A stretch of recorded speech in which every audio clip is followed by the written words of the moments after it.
Final ball thriller here at Dubai International Stadium. The Golf Giants, the defending champs, getting over the line, now qualifying in the top 2 of Season 2 of the DP World ILT20. And boy, didn't the dugout love it. And on the field, everyone was into it. You can see how much it means to them.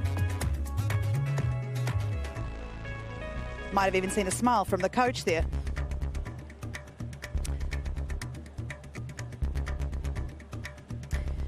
It was an incredibly close game. It could have gone either way. Coming into that final over there, the Golf Giants, though, victorious by 3 runs here at Dubai International Stadium. We look at the points table. Like I said, Golf Giants now qualified in the top 2.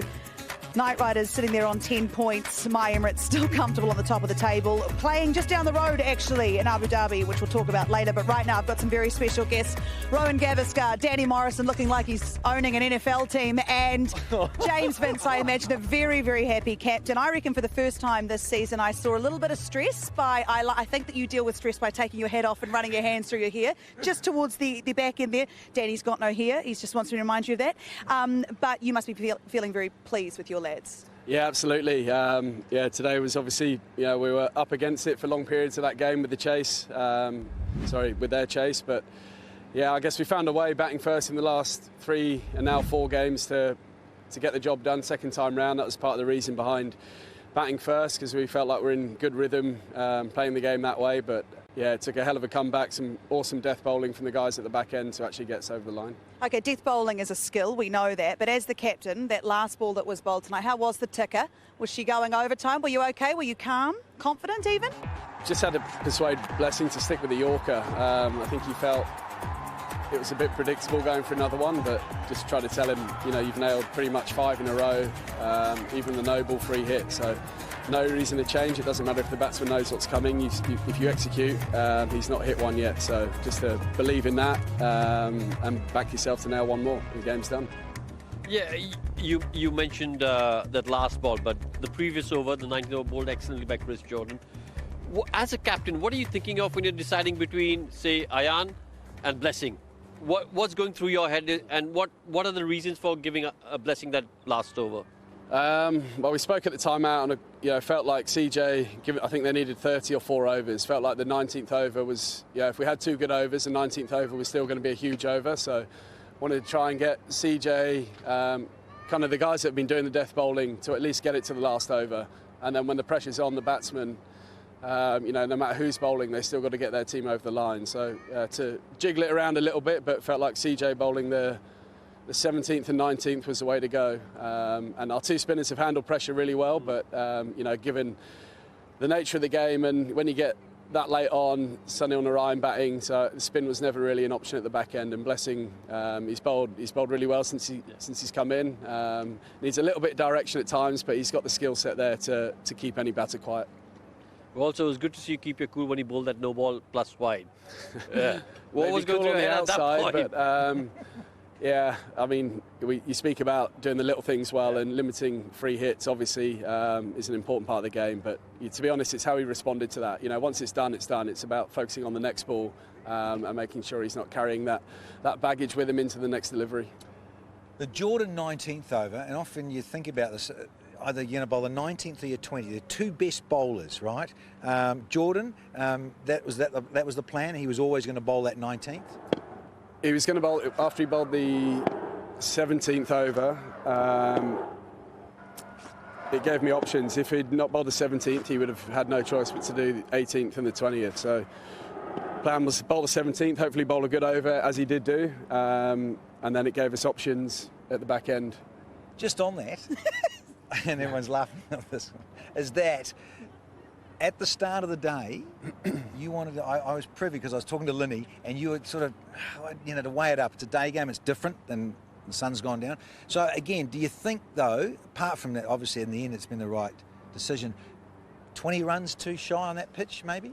Yeah, I think from where we were and the quality of strikers we've got at the back end, we would have liked, at one point it looked like, 10 and over with 6 or 7 to go would have got us up near 180. And we, 6 or 7 to go with the power we had in the sheds and out in the middle, we felt 170, 180 was gettable. So they nailed some Yorkers at the back end as well. But yeah, ideally another 15 or 20 runs would have taken a little bit of the pressure off. But yeah, we had just about enough in the end.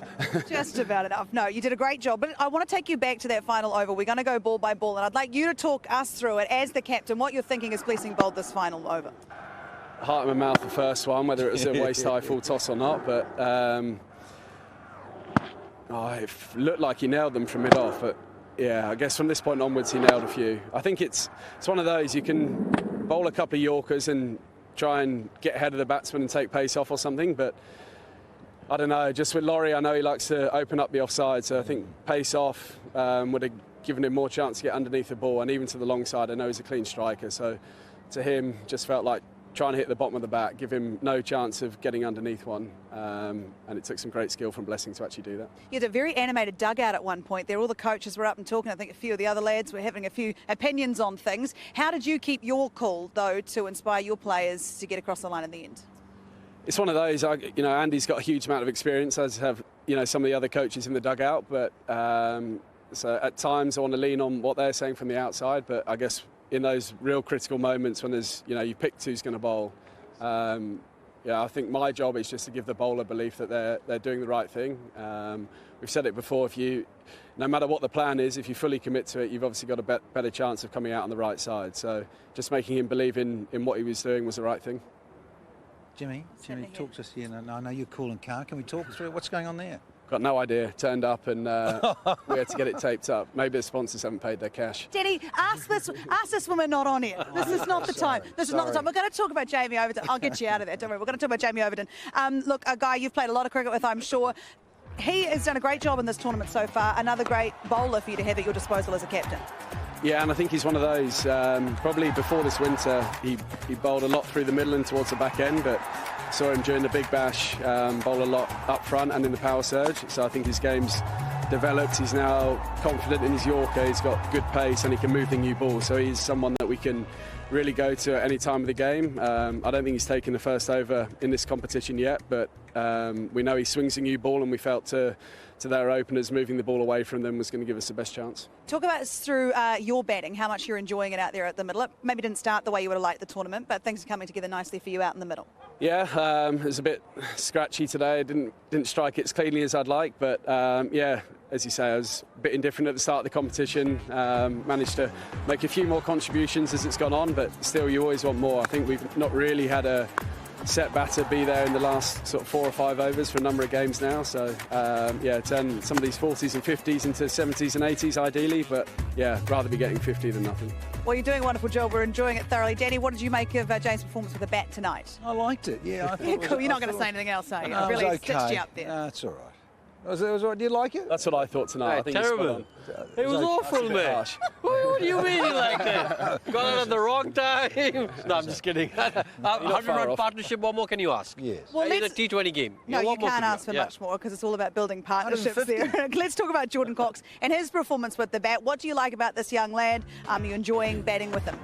Yeah, we obviously made the shift with Jamie Smith and Coxie a couple of games ago. I felt like they're both quality young players who can be very destructive in any part of the game. So it was Andy's call really just to shift them around. They both opened and batted in the middle order, and just a slight change up to give them a little bit of extra edge towards the back end of the competition. But both of them, Smith and Coxie, high quality players who can hit the ball pretty much anywhere and can also clear men on the rope. So I think they found form at the right time, hopefully.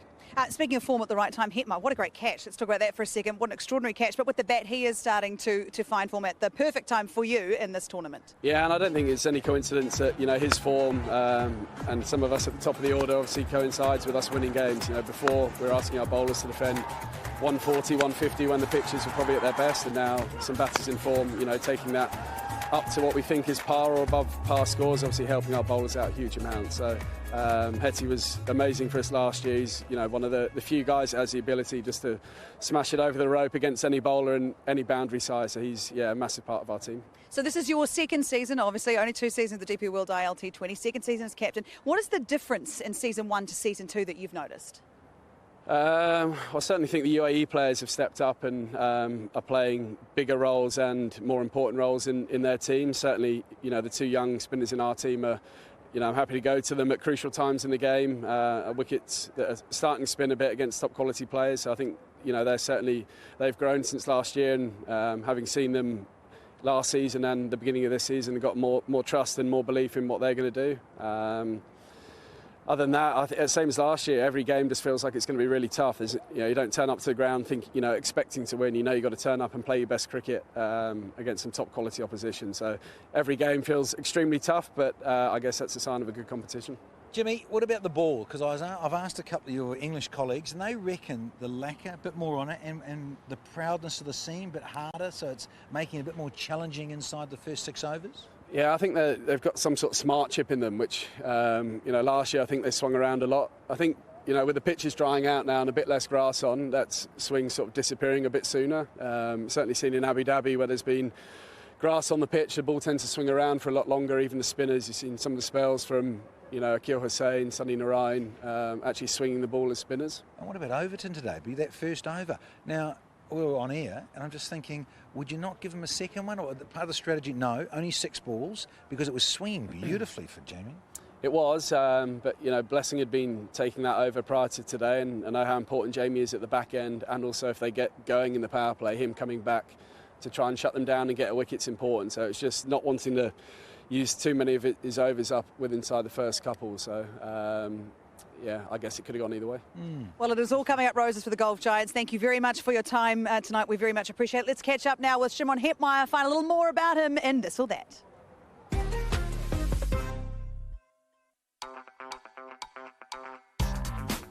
Weights or treadmill? Treadmill. Instagram or Snapchat? Instagram. Gold or silver? Gold. Tendulkar or Lara? Lara. Spicy or mild? Spicy. Dogs or cats? Cats. Tea or coffee? Tea. Beach or pool? Pool. Money or love? Love. Finally, score a century or take a fifer? Take a fifer. Score a century already. He was brilliant today with bat and in the field, actually. It was absolute specky of a catch. But let's talk about the Knight Riders' performance. They'll feel that they probably should have won that or could have won that. And that's a frustrating place to be because they could have got themselves in such a great spot in this tournament. Oh, without doubt. Just, you're in the qualifiers. You've got 2 bites of the cherry to get into the finals. They should have won it. Not could have. They should have. The position that they were in at one stage, they should have said, listen, this should be a cakewalk, a walk in the park. Boom. In the qualifier. Don't worry about trying to get into the eliminator. But they stuffed it up. Yes, one positive, though, you'd have to say, stuffed it up. I don't know how else to answer it. Yes. But one positive for them, he arrived today. Jason Roy was superb from the get-go for the team with the bat. And again, it's set up beautifully. Okay, they've still got an opportunity. And you think about these guys, and Rose said it all. I mean, he got 47 fairly quickly. He lays the platform for you. And then when he got out, very frustrating. But he's a world-class player. We mentioned that he's got 6 T20 hundreds. The man can play, and he hits it so destructively and just hits it anywhere he wants to, when he wants to. So, yeah, he's key. He's massively key. Yeah, he was huge. When they got that wicket, you could sense the Golf Giants knew that maybe that was their time. So I haven't played a lot of cricket in my life, but I was always told that catches win matches. Like, that was the mantra. Now, the Knight Riders tonight, they dropped 4. And is that the reason? Well, they dropped 4, and you saw what Shimon Hetmyer did. Conversely, he pulled out a blinder. They dropped, if they'd picked a couple of catches early on, you'd have known that that opening partnership would have been broken between Cox and Wings, and suddenly that total would have been a little less daunting. So, look, catches definitely win matches. Yeah, and look, it's one of those ones as the coach, you'll be looking at that going, oh, it's not too pretty. That's not great. They call them coach killers for that reason, because they're so frustrating. I mean, those guys, they'd take those 11 times out of 10, It's so frustrating. It is incredibly frustrating. But we contrast that, like we've mentioned already, Hetmyer's catch was unbelievable. I thought he pulled a hammy at one point. He had to cover so much ground to get there. Yeah, and just, the tough part about this catch is keeping your head still as you run, keeping your eyes on the ball, head still, making sure, you've got your catching and running technique spot on, and it was all spot on. Great hands, got it, quite high above the ground as he dived, made sure when his elbows touched the ground, it didn't bobble out. everything was spot on about that catch. I bet he would have loved his teammate on top of him giving a good old pat on the back. That'd be exactly what he would have felt like. We've seen some great catches in the crowd actually as well, and we saw one today. Have a look at this. Another great crowd at Dubai International Stadium. And you've got to be so wary in T20 cricket because you do not know when it's going to come at you. Do they win a bike for this? I think they should. What a cracker. That was flat. Beautiful. Over Hetmeyer's head and held on to it. Oh! Another one. Look, they have done a great job. We have. You're all right. I'm okay. I'm good. You're I'm okay. just admiring You're the okay. catch. Now have a look at this. Some of the Golf Giants kids here getting amongst it, chasing the buggy, doing a good job actually. Buggy needs to slow up a bit, I think. Give him a chance. But it's great to see. I always love when the families come down on the ground because when you are playing, well, your job is to play cricket around the world, and there's so many tournaments around the world now. Places like the UAE are perfect to bring the family, aren't they? Oh, absolutely. I mean, it's a great holiday for them, and you as a player, you feel a lot better because you've got your family around you, you've got your support system around you. Whether you're having a good day, you can celebrate with them. If you're having a bad day, you can sit with them, and they can. And when you're with your family, you realize that cricket's not the be-all, end-all of life. There's a lot more to cricket, a lot more to life than just cricket. So it's great to have your family around. It is so great to have the family here. Right, we are going to take a short break here on Cricket Safari. When we come back, we're going to take a look at last night's thriller and talk about the next match coming up in the DP World ILT20.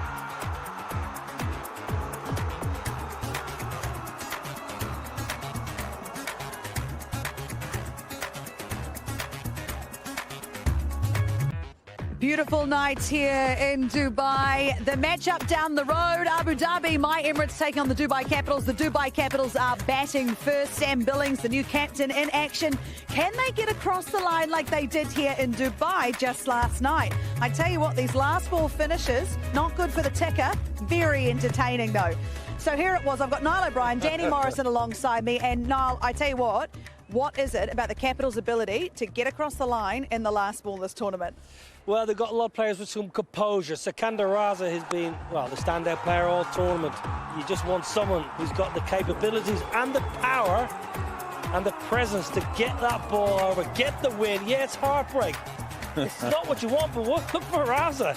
Young lad, you got a feel for Ali Nasir because he bowled really well last night. But just got that one ball wrong, and Raza, who pumps it over the ropes, as he has done for the last 2 years. So Dubai Capitals just hanging in there. Yeah, they certainly do. And Nasir, look, I think, you know, it's very character building. I imagine that stuff as a bowler when you're bowling with death overs and it doesn't go your way. It's how you bounce back from that, right? And how the Vipers' wives and family, poor old Munro and the family, the kids have been in tears. But hey, as a bowler, you're right. It is character building, as Niall said. You got to get it right. Blessing did right here tonight in that last over. It doesn't always happen, but when you get it right, you can see why they're so up and they're so jubilant, because that can be difficult. And batters tend to sometimes make you disappear. More often than not, we talked about the Knight Riders, they should have got up tonight, really should have got up tonight. Yeah, they'll be kicking themselves. And even in that, 11 off, and you got Laurie Evans going like he's going, poof, you'd back Loza most times to get that. Is that you? I love the nicknames you give everyone. Let's take a look at the points table. There's 2 games left before we make it to the qualifying games. If the Capitals win tonight, they are pretty much in. Look, you don't want to drop any games right now because there are still spots up for grab. Yeah, it's beautiful, isn't it? That's the great thing about this tournament. Everyone, you know, up to the last game, right up to the last ball of the group stage, everyone will pretty much have a chance to try and get into that elusive top 4. And momentum is a word that's often overused in sport, but actually some teams, if you can just sneak over the line. So Dubai Capitals, for example, if they can somehow get over the line again after last night's thriller, get another win and sneak into the top 4, after not playing that well, all of a sudden they're a dangerous outfit because they've got nothing to lose. Emirates have been the best team by a mile all tournament. Lose another one tonight, maybe confidence drops. Losing Nicholas Poore, a bit risky. Well, let's talk about thrillers. The Capitals, they only like to win them that way, I think. I think that's how they like to. It's another one in the tournament. We've seen another very close finish. Have a look at this. Remind ourselves of how this played out. The Capitals, that was here as well, wasn't it? Look at that. Yeah, that was. And then Jace Holder. Again, that could have gone the other way so quickly, but they got there, and I think some of us were a bit miffed that he got there. 4 run-outs missed in that game. I remember either side. Either side. You were on, that's 4 right. run-outs. So if that was a direct hit, it would have went to one of your favourites, the old super over, Danny. Well, no Kiwi likes the super over, Niall, and I'd like you not to bring it up. But it does speak volumes about the quality of this tournament, that we are talking about the close finishes and that all the teams are still in contention for make qualification. Love it. All the sides, if you look through all the sides, and about 20 players per roster, they're all pretty evenly matched. There's match winners right from 1 to 11, and then the bench. There's a lot of bench strength. Even the sides here tonight, you see players on the sideline. Wow, Sam Hain not getting a game. Quality cricketer, international cricketer. So all of a sudden, you know, there's no surprise really that we're going down to the wire. Last year, you know, this stage we knew a couple of teams were already pretty much gone. Yeah. So this tournament has grown again. It's got better, and it's super. It's extraordinary, and more superstars keep coming in towards the business end. Kieran Pollard for My Emirates, he's the captain for this last couple of matches and through to the finals. I mean, how much does he bring to this tournament and his team, Danny? Yeah, again, he's box office, he's all experience. I think he's played the most ever, isn't he? He's up there with Bravo, DJ, to have played the most games, and so he influences the whole dressing room. Sure he does, and the youngsters, they'll feed off that. So yeah, I mean, great to have, and it's part of the Ambani family, really, isn't it? When you think about the franchise and the global game in T20, that those owners tick along and have them in different parts of the world and want to keep hold of that sort of star quality player. Because he is star quality, yeah, isn't he? But he brings a different dynamic, because Pooran's gone, who's very chilled. Nicholas Pooran, very relaxed, lets the bat and the gloves do the talking. Pollard, it's emotion. It's raw emotion. And he lets you know. If you're on his team and you're not pulling your weight, he lets you know. And he's into the opposition. So it's a really different kind of contrast. He's a different type of leader. But actually, at this stage, just to kind of get that job done, Pollard comes in, right, boys, you've been so good for 3 weeks. I've been watching from South Africa. I've been really impressed. Now it's time, the crux time, back end of the tournament. This is how you win trophies. And he has won so many trophies all around the world. You name it, he's won it. And if you're a youngster coming into that team and you're seeing a player like that show the emotion he was just showing there, it helps you to learn your skill and hone the skill and learn about the love of the game as well, right? Yeah, it's like, again, some are more emotional and others show it more on their sleeve and all of that sort of thing. And Nicky P, he's just, as Niall said, he's just so chilled and just so relaxed, and you can see it too, the way he goes about his game. Kieran is one of those imposing figures. He's 6'4", 6'5", and he likes to get in your face. Often he'll be chatting to a mate of his as he's walking him out to bat. He's coming to bat, and then he'll be in his space and then just directing traffic right in front of that batter who's trying to focus and take his guard and set up. So I love him. Yeah, we all love him. We're looking forward to seeing him in action. Remember, he's playing right now, so when you finish with us, you can flick over and watch him. But tomorrow is the last game of the league phase. The Sharjah Warriors and the Desert Vipers. All teams are still in this. Niall, Danny, thank you so much. It's Niall and my last game. We're going to miss you guys, but we'll be watching the finals with much interest. Enjoy.